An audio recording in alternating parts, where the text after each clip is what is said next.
Hello everyone, welcome to exam info academy.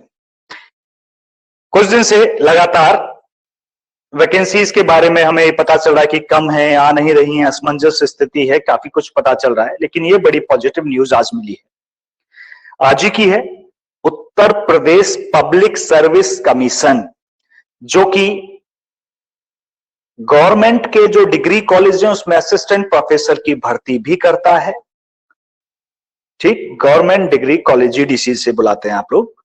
दूसरा, जो राजकीय इंटर कॉलेज होते हैं उसमें लेक्चरर की पोस्ट भी यही करता है, पोस्टिंग भी यही करता है। दूसरी, जो राजकीय इंटर कॉलेज होते हैं या उच्चतर माध्यमिक शिक्षा विद्यालय होते हैं राजकीय वाले, जो गवर्नमेंटेड है, फुली गवर्नमेंटेड है, उनमें एलटी मतलब टीजीटी की भर्ती भी यही करता है।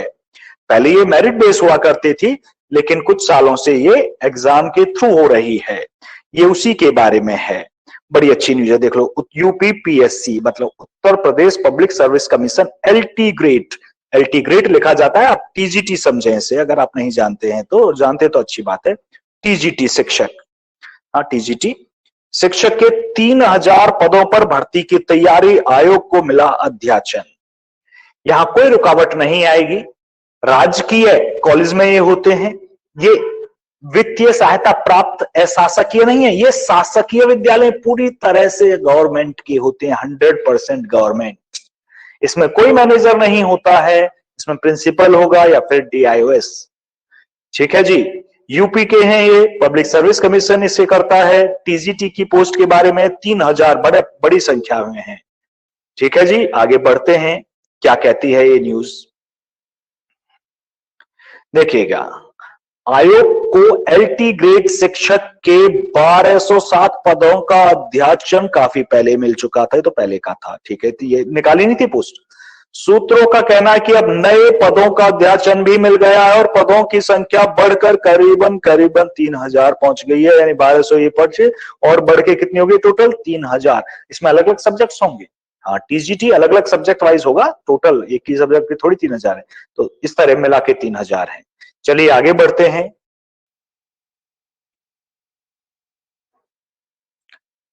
देखिएगा,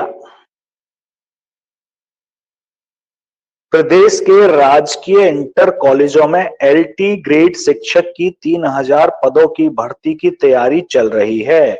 उत्तर प्रदेश लोक सेवा आयोग को इन पदों का अध्याचन मिल गया है। हालांकि विभिन्न विषयों में अर्हता मतलब एलिजिबिलिटी स्पष्ट न होने के कारण नई भर्ती का विज्ञापन फंसा हुआ है। एलिजिबिलिटी को थोड़ा समझिएगा।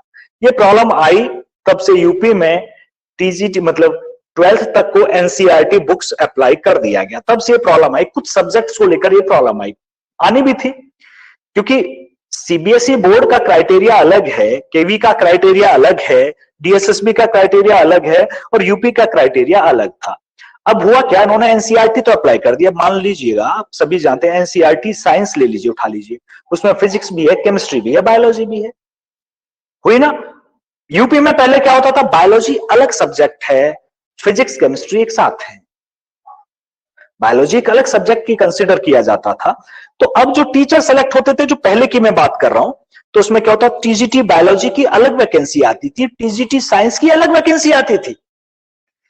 जो ग्रेजुएशन आप करते हैं, मान लो ग्रेजुएशन आपने किया है बॉटनी, जूलॉजी, केमिस्ट्री से, मतलब बायोलॉजी ग्रुप से, तो आप टीजीटी बायोलॉजी के लिए एलिजिबल थे, लेकिन टीजीटी साइंस के लिए नहीं थे, क्योंकि फिजिक्स आपने नहीं पढ़ी।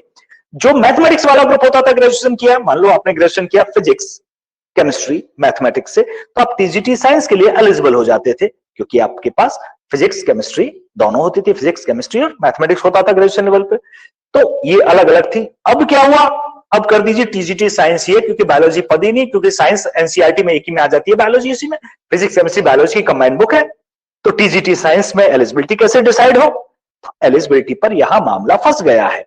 न केवल इसमें फंस गया है, बल्कि माध्यमिक शिक्षा चयन बोर्ड में भी फंसा हुआ है, पिछली बार से भी है। तो ये बड़ा रोचक है कि कहां जाता है, कैसे डिसाइड करेंगे। या तो आपको बॉटनी, जूलॉजी, भाई उसमें बायोलॉजी और केमिस्ट्री आ रही है, दो सब्जेक्ट आ रहे हैं साइंस के वहां, अगर बायोलॉजी वाले ग्रुप को लेते हैं, और मैथमेटिक्स वाले ग्रुप को लेते हैं, उसमें भी फिजिक्स केमिस्ट्री दो ही सब्जेक्ट आते हैं, बायोलॉजी उसमें रह जाते हैं, में फिजिक्स रह जाती है। तो आपको मानना ही पड़ेगा दोनों ही एलिजिबल है, क्योंकि पीसीएम बी, भाई 10th की साइंस में, 9th की साइंस में एनसीईआरटी क्या देगी? फिजिक्स, केमिस्ट्री, बायोलॉजी, तीनों का ग्रुप है एक साइंस।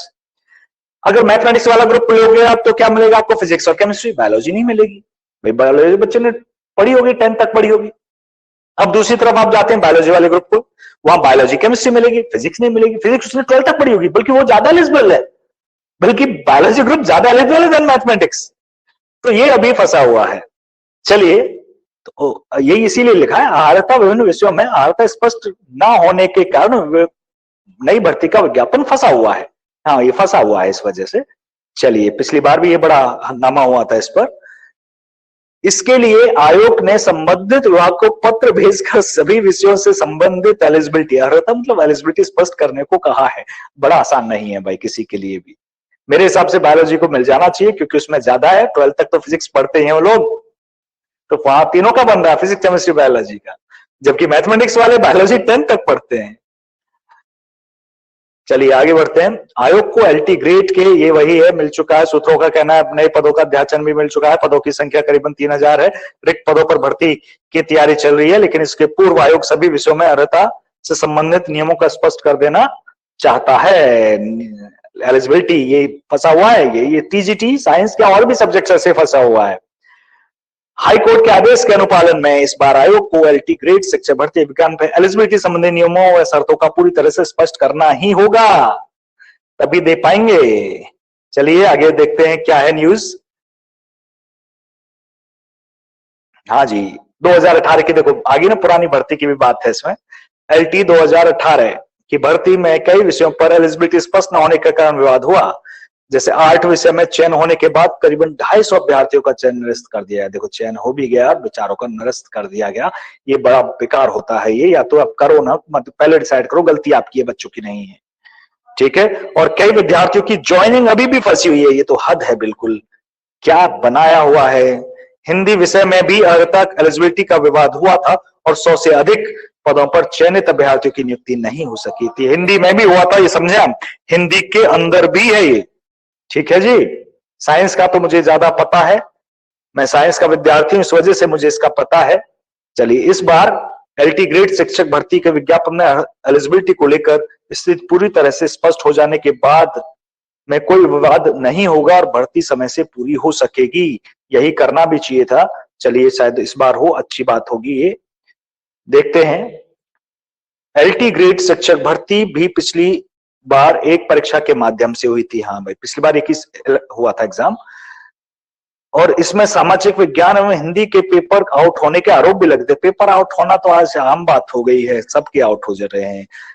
12th का आउट हो रहा है, टीटी का आउट हो, सबके आउट हो रहे हैं। पता नहीं क्या है, प्राइवेट को दे दिया है क्या, जो भी है। चलिए, एसटीएफ ने इसकी जांच की थी और तत्कालीन परीक्षा नियंत्रक को जेल जाना पड़ा था। ऐसे में आयोग एलटी ग्रेड शिक्षक भर्ती में पारदर्शिता के लिए 2 चरणों में परीक्षा, 2 चरणों में हो सकती है भाई ये परीक्षा, मतलब 2 पार्ट में। जैसे इस बार यूपीपीएससी नर्स के लिए ले रहा है, 2 एग्जाम ले रहा है, तो हो सकता है इसके भी 2 एग्जाम वो ले। तो आप समझ गए होंगे, पहली तो एलिजिबिलिटी को लेकर क्लियर करेंगे, वो क्लियर हो जाता है तो फिर ये वैकेंसीज आएंगी और 2 एग्जाम वो ले सकता है, कोई इशू नहीं है। इंटरव्यू में प्रॉब्लम होती है, इंटरव्यू ना हो तो 2 एग्जाम ले, कोई समस्या नहीं है, क्योंकि इंटरव्यू में लोग कुछ की जानकारी होती है, पैसा वैसा चलाने की बात करते हैं। वैसे हमें कोई इसके बारे में कोई सबूत तो नहीं मिला है जो हम कह सकें, लेकिन फिर भी ट्रांसपेरेंसी थोड़ी कम हो जाती है, इसमें ट्रांसपेरेंसी अच्छी है। अगर एग्जाम लेते हैं, 2 ले लें, जैसे डीएसएसबी टायर 1 टायर 2 करता है, वैसे ही आप भी कर रहे हैं, ठीक है, ये अच्छी बात है। लेकिन देखना होगा एलिजिबिलिटी, जैसे मैंने साइंस का उदाहरण दिया, ऐसे ही एलिजिबिलिटी। चलिए, अच्छी न्यूज है, पॉजिटिव है आप लोगों के लिए। तो अगर आप लोगों के उपयोगी है तो आप सब्सक्राइब कीजिएगा, और किसी और के लिए है तो उसे फॉरवर्ड कर दीजिएगा, शेयर कीजिएगा उसके साथ, और हमारे चैनल को सब्सक्राइब करें। अब इसमें डिफरेंट वैकेंसीज हम बताते रहेंगे आपको, बिल्कुल अलग अलग, चाहे टीजीटी हो, एलटी ग्रेड हो, मतलब पीजीटी हो, या फिर असिस्टेंट प्रोफेसर हो, सबकी बताते रहेंगे। टीचर पे हमारा ज्यादा फोकस होगा, हम उस बैकग्राउंड से जुड़े हुए। चलिए, वीडियो आज तक यहीं तक थी, धन्यवाद।